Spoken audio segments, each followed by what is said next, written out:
ஆன்மீகம் பிளஸ் நேயர்கள் அனைவருக்கும் ஜோதிட குருஜியின் இனிய வணக்கங்கள், வாழ்த்துக்கள், ஆசீர்வாதங்கள். எல்லோரும் எப்படி இருக்கீங்க? நல்லா இருக்கீங்களா? கண்டிப்பாக எல்லாரும் நல்லா இருக்கணுங்கிறது தான் எங்களோட விருப்பம்.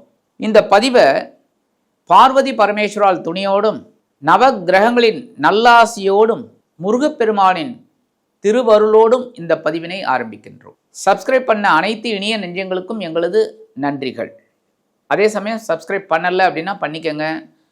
அதேமாதிரி இந்த பதிவை பாருங்கள், ஷேர் பண்ணுங்கள், லைக் பண்ணுங்கள், கமெண்ட் பண்ணுங்கள்.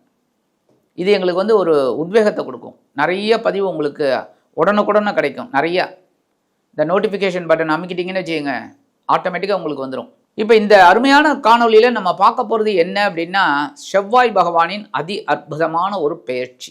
செவ்வாய் பகவான் அப்படின்னாலே மங்களக்காரகன், பூமி காரகன், ரொம்ப அற்புதமான ஒரு கிரகம். உணர்ச்சி, ரத்தம் எல்லாத்துக்குமே அவர் தான் காரகனே. செவ்வாய் பகவான் மட்டும் இல்லைன்னா ஜீவராசிகளுக்கு ஒரு தெம்பே வராது. சக்தி, பூமியோட பையன், அதுதான் பௌமன்னு பேர். இந்த மங்களக்காரகன் செவ்வாய் பகவான். இந்த செவ்வாய் பகவான் இதுவரைக்கும் விருச்சிக ராசியில் அதிக அற்புதமாக ஆட்சி அமைச்சு சூப்பராக சஞ்சாரம் பண்ணிட்டு இருந்தவர் இப்போ எங்கே வரப்போறாருன்னா தனுசு ராசிக்கு வரப்போறார். ஆல்மோஸ்ட் தனுசு ராசியும் அவரோட நட்பு கிரகமான குருவோட வீடு தான். அந்த வகையில் இந்த செவ்வாய் பகவான் 7/12/2025 முதல் 15/1/2026 வரைக்கும் இந்த தனுசு ராசியில் பிரயாணம் பண்ணுறார். தனுசு ராசிங்கிறது காலச்சக்கர தத்துவத்தின்படி 9ஆம் இடம். 9ஆம் இடம்னாலே பாக்யஸ்தானம், அற்புதமான இது. அந்த இடத்துல இந்த செவ்வாய் பகவான் வர்றது ரொம்ப ரொம்ப ரொம்ப ரொம்ப விசேஷம். ஏன்னா இது வரைக்கும் 8ஆம் இடத்துல இருந்தார் காலச்சக்கர தத்துவத்தின்படி. ஏகப்பட்ட குழப்பங்கள், ஏகப்பட்ட பிரச்சனைகள், நாட்டிலேயும் சரி வீட்லேயும் சரி. இப்போ அதெல்லாம் விலகி இப்போ நல்லபடியான சுபிக்ஷம் ஏற்படும். 7/12/2025 முதல் 24/12/2025 வரைக்கும் கேதுவின் மூலம் நட்சத்திர காலில் இந்த செவ்வாய் பகவான் டிராவல் பண்ணுறார். அதற்கு அடுத்தபடியாக 25/12/2025 முதல் 10/1/2026 வரைக்கும் சுக்கிர பகவானின் பூராடம் நட்சத்திர காலில் டிராவல் பண்ணுறார். அதற்கு அடுத்தபடியாக 11/1/2026 முதல் 15/1/2026 வரைக்கும் சூரிய பகவானின் உத்திராடம் நட்சத்திர காலில் டிராவல் பண்ணுறார். இது மட்டும் ஏன் ஷார்ட் பீரியட் உங்களுக்கே தெரியும். தனுசு ராசினாலே மூலம், போராடம், உத்திராடம், ஒரு பாதம், ஒரே ஒரு பாதம் தான் அங்கே இருக்குது. அப்போ உடலற்ற நட்சத்திரம்னு சொல்லக்கூடியது. அப்போ இந்த இடத்துல பார்த்தீங்கன்னா இந்த ஒரே ஒரு பாதத்தில் சஞ்சாரம் பண்ணுறதுனால தான் இந்த ஷார்ட் பீரியட். அந்த வகையில் இந்த தனுசு ராசியில் சஞ்சாரம் பண்ணுற இந்த செவ்வாய் பகவான் ஒவ்வொரு ராசிக்கும் என்னென்ன பலாபலன்களை கொடுக்க போகிறார் அப்படிங்கிறத பற்றி நம்ம இப்போ தெளிவாக பார்ப்போம்.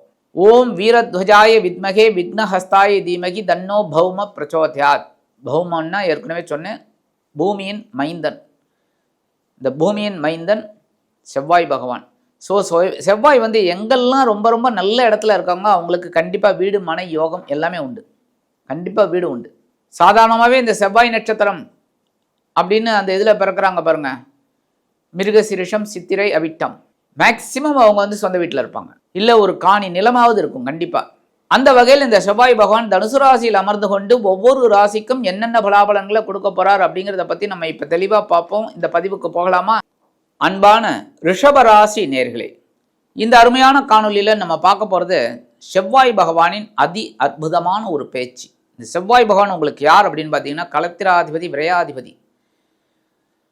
ஒவ்வொரு செலவையும் திட்டமிட்டு செயல்படுத்துவீங்க. செலவை கனாவினான் செலவு பண்ணுறவங்க நீங்கள் கிடையாது. ஆனால் சந்தோஷத்துக்கு செலவு பண்ணுறது வேற. அப்போ நீங்கள் கணக்கே பார்க்க மாட்டீங்க. அதுதான் உங்ககிட்ட பெரிய மைனஸ் பாயிண்ட்டு. புரியுதா? கடன் வாங்கியாவது ஜாலியாக இருக்கலாம் அப்படின்னு நினைப்பீங்க. அது எந்த அளவுக்கு கடன் போனாலும் பரவாயில்லை அப்படிங்கிற மாதிரி. ஆனால் இந்த செவ்வாய் பகவான் உங்களுக்கு கலத்திராதிபதி, விரையாதிபதி அப்படிங்கும் போதே சில செலவுகளை திட்டமிட்டு செய்வீர்கள். சில பேர் உங்களை கஞ்சன்னு கூட சொல்லுவாங்க. இவன்லாம் ஒரு கஞ்சன்டா, இவன் செலவே பண்ண மாட்டான்டா அப்படின்னு. அந்த மாதிரியும் உங்கள் நண்பர்கள் வட்டாரத்தில் உங்களுக்கு பெயர் உண்டு. ஆனாலும் இது கஞ்சன் அப்படிங்கிறத விட திட்டமிட்டு செலவு பண்ணுற செலவாளின்னு சொல்லலாம். இந்த அரசாங்கத்தில் சொல்கிறாங்களே, இந்த லிக்கர் பண்ணுறவங்களுக்கெல்லாம் மது பிரியர் அப்படின்னு, அது மாதிரி நீங்கள் செலவு பிரியர். இந்த செவ்வாய் பகவான் உங்களுக்கு களத்திராதிபதி விரையாதிபதி இதுவரைக்கும் எங்கே இருந்தார் அப்படின்னு பார்த்தீங்கன்னா உங்களோட களத்திரஸ்தானம் அப்படின்னு 7ஆம் இடத்துல ஆட்சி அமைத்து சஞ்சாரம் பண்ணியிருந்தார். குருவோட பார்வை அப்பப்போ கிடைச்சதுனால கொஞ்சம் சமாளிச்சிங்க. இப்போ இந்த செவ்வாய் பகவான் உங்களோட அஷ்டம ராசிக்கு வர 8ஆம் இடத்துக்கு வந்தாலே கண்டிப்பாக நிறைய பிரச்சனைகள் இருக்குங்க. ஆனால் உங்களுக்கு ஒரு பெரிய ப்ளஸ் பாயிண்ட் என்ன தெரியுமா? குரு பகவான் 9ஆம் பார்வையாக 7ஆம் பார்வையாக பார்த்துட்டு இருக்கார் ஸ்ட்ரைட்டாக அந்த தனுசு ராசியை. அதனால் சமாளிப்பீங்க. ஆனாலும் உங்களுக்கு செலவுகள் கண்டிப்பாக நிறைய அனாவசியமான செலவுகள் வரும். அதை நீங்கள் தான் கரெக்ட் பண்ணிக்கணும். எது அனாவசியம், எது அவசியம், எது அத்தியாவசியம், அதெல்லாம் நீங்கள் தான் பார்த்துக்கணும். மறுபடியும் அனாவசியமான செலவில் இறங்கினீங்கன்னா உங்களுக்கு தான் பிரச்சனை. கடன் அதிகமாகும். கடன் அதிகமானால் அதை கட்டுறதுக்கு யார்? நீங்கள் தான் டென்ஷன் ஆகணும். கரெக்டாக? அப்போ என்ன ஆகும்? உடல் ஆரோக்கியம் கெட்டு போயிடும். இருந்தாலும் இந்த நேரத்தில் குடும்பத்தில் சலசலப்பு கொஞ்சம் அதிகமாகவே இருக்கும். குடும்பத்தில் சலசலப்பு, கணவன் மனைவி, குழந்தைகள் மூலமாக, நண்பர்கள் மூலமாக, அதேமாரி தேக ஆரோக்கியம், இதிலெல்லாம் உங்களுக்கு கொஞ்சம் பிரச்சனைகள் வரலாம். அதனால் கவனமாக இருக்கிறது ரொம்ப நல்லது. அதுமாரி தேவையில்லாத வீண் பிரச்சனைகளில் நீங்கள் தலையிட்டுக்காதீங்க. உத்தியோகத்துலேயும் சரி, தொழில் வியாபாரத்துலேயும் சரி, தேவையில்லாத பிரச்சனைகளில். அப்போ தான் உங்களுக்கு நல்லது நடக்கும். அதுமாரி சில பேருக்கு சுபகாரிய நிகழ்ச்சிகள் கொஞ்சம் தள்ளி போகிறதுக்கு வாய்ப்பு இருக்குது. 7/12/2025 முதல் 24/12/2025 வரைக்கும் கேதுவின் மூலம் நட்சத்திர காலில் ட்ராவல் பண்ணுறாரு. இந்த காலகட்டத்தில் கொஞ்சம் நீங்கள் ரொம்ப ரொம்ப கவனமாக இருக்கணும். முதல்ல ஃபர்ஸ்ட் ஆஃப் ஆல் உங்களோட உடல் ஆரோக்கியம். ஏன்னா மனசில் நிறைய குழப்பம் இருக்குது. நிறைய குழப்பம். அகலக்கால் வச்சுட்டீங்க நிறைய இடத்துல. தேவையில்லாத பிரச்சனைகளில் தலையிட்டுட்டீங்க. அதெல்லாம் உங்களுக்கு பூமரங் மாதிரி திரும்பி வரும். அப்போ உங்களை அந்த பிரச்சனைகளை எதிர்கொள்கிறதுக்கு உங்களுக்கு இந்த திராணின்னு சொல்லுவாங்கள்ல, அது இருக்காது. அப்போ பிரச்சனைகள் அதிகமாகக்கூடும். அப்படிங்கிறதுனால கவனமாக இருக்கிறது ரொம்ப ரொம்ப விசேஷம் எல்லா விஷயத்துலையும். 25/12/2025 முதல் 10/1/2026 வரைக்கும் உங்கள் ராசிநாதனும் பகிர்வன ரோகாதிபதியுமான சுக்கிர பகவானின் பூராடம் நட்சத்திர காலில் ட்ராவல் பண்ணுறார். கண்டிப்பாக இந்த நேரத்தில் ஒரு அனாவசியமான செலவை சந்திக்கிறதுக்கு ஒரு கடன் வாங்குற மாதிரி இருக்கும். அனாவசியமான செலவை சந்திக்கிறதுக்காக, செலவு பண்ணுறதுக்காக கடன் வாங்குற மாதிரி சூழல் வரும். கவனமாக இருங்க. அதுமாதிரி தேக ஆரோக்கியம் கொஞ்சம் மைனஸில் போகும். ஒரு சிலருக்கு மருத்துவ செலவுகள் உண்டாகலாம், எதிர்பாராத மருத்துவ செலவுகள்.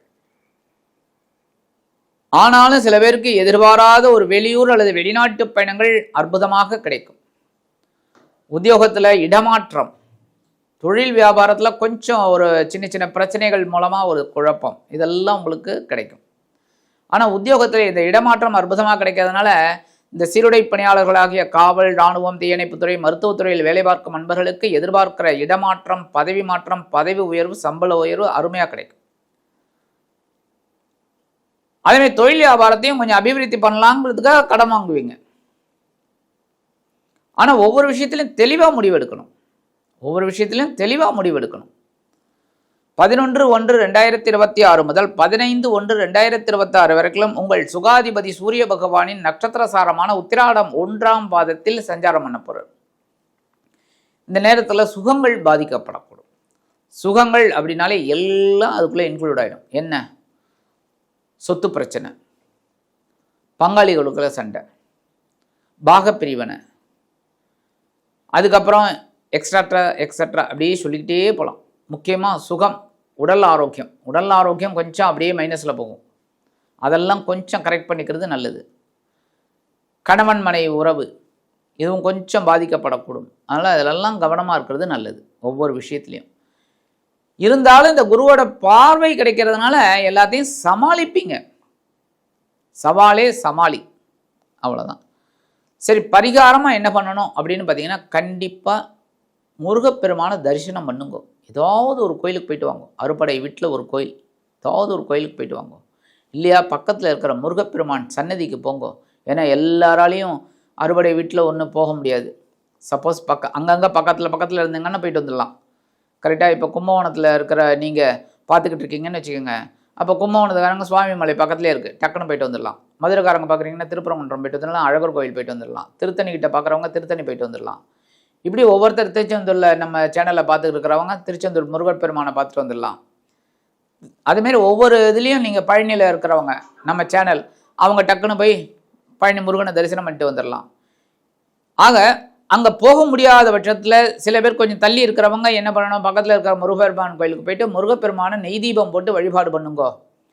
அங்கே உட்காந்துட்டு ஓம் ஸ்ரீ சரவணபவாய நமக்கு இந்த சரவணபவக்கு ஈடு மந்திரமே கிடையாது. அற்புதமான ஒரு மந்திரம் சரவணபவ, அது சொல்லுங்க, அற்புதமான ஒரு மாற்றம் உங்களுக்கு கிடைக்கும். ஆக இந்த சின்ன பரிகாரம் நீங்கள் பண்ணினாலே உங்கள் களத்திராதிபதியும் விரையாதிபதியுமான செவ்வாய் பகவான் உங்களது அஷ்டமராசியில் இருந்தாலும் குருவின் பார்வையை பெற்று அதி அற்புதமான ஒரு பலன்களை கண்டிப்பாக கொடுப்பார் என்று கூறி விடைபெறுகிறேன். நன்றி, வணக்கம். மீண்டும் ஒரு அருமையான பதிவில் நான் உங்களை மனப்பூர்வமாக சந்திக்கிறேன். வாழ்த்துக்கள். வாழ்க வளமுடன்.